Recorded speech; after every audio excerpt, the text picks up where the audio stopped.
एक गांव में रवि और सुषमा नाम के पति पत्नी रहते थे। उनकी एक प्यारी सी बेटी थी जिसका नाम था प्रिया। रवि अपनी बेटी प्रिया को बहुत प्यार करता था।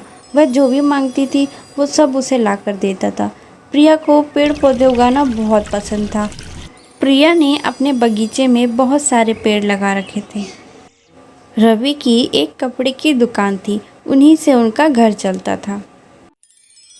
जब प्रिया पाठशाला से घर जा रही थी तो उसे एक आदमी काफ़ी सारे पौधे बेचते हुए नजर आता है। इन अंकल के पास कितने सारे पौधे हैं। मैं इनसे पौधे खरीद कर अपने बगीचे में लगाऊंगी। वैसे तो मेरे बगीचे में बहुत सारे पौधे लगे हैं, पर मेरे बगीचे में सेब का पौधा नहीं है। मैं इनसे सेब के पौधे खरीद के ले जाऊंगी और अपने बगीचे में लगाऊंगी। ऐसा सोचकर वो उस आदमी के पास जाती है। अंकल, मुझे सेब का पौधा दे दीजिए ना। ठीक है बेटा।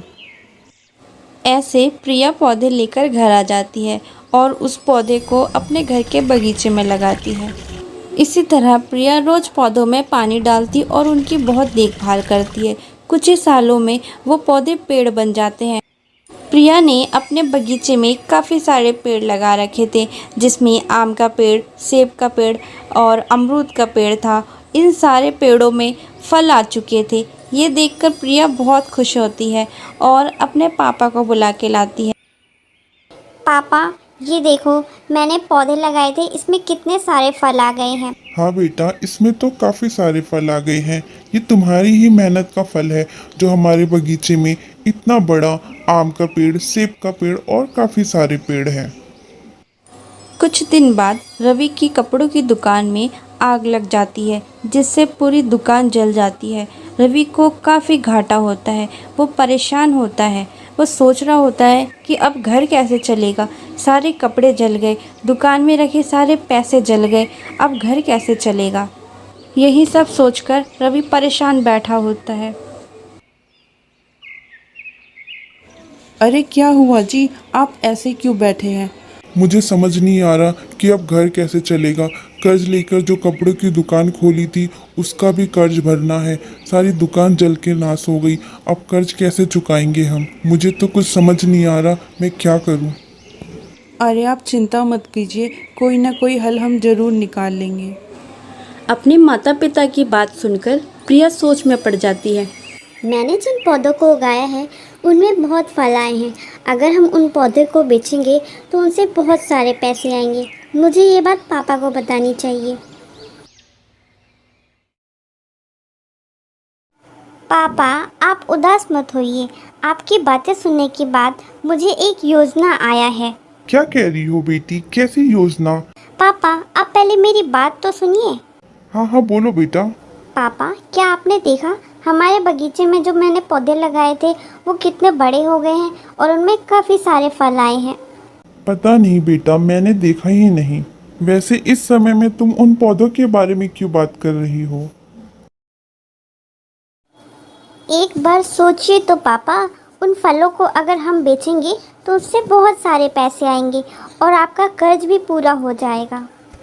अरे हाँ, ये तो बहुत अच्छी सोच है बेटी। मैंने तो उन पेड़ों के बारे में सोचा ही नहीं। उन फलों को बेचकर बहुत सारे पैसे आएंगे। इससे मैं अपना कर्ज भी चुका सकता हूँ। ऐसे वो खुशी से कहता है। अगले दिन सुबह रवि बगीचे में जाकर सारे फल तोड़ लाता है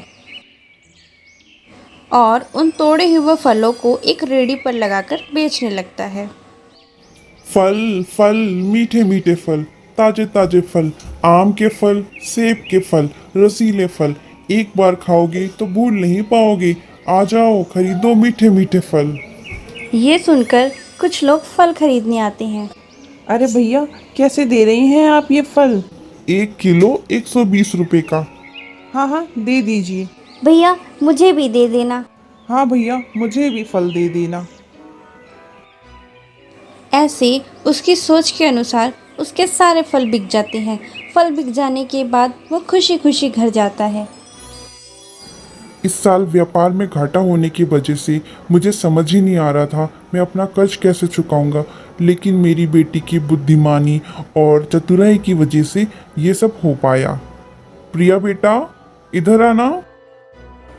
हाँ पापा, बोलो।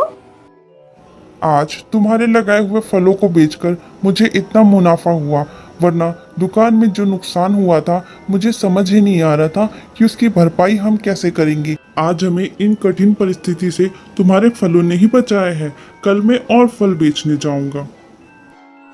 ऐसे वो सारे आम बेचकर आए हुए पैसों से कर्ज चुका के और बचे हुए पैसों से नए बीज खरीद के लाता है और अपने बगीचे में बो देता है।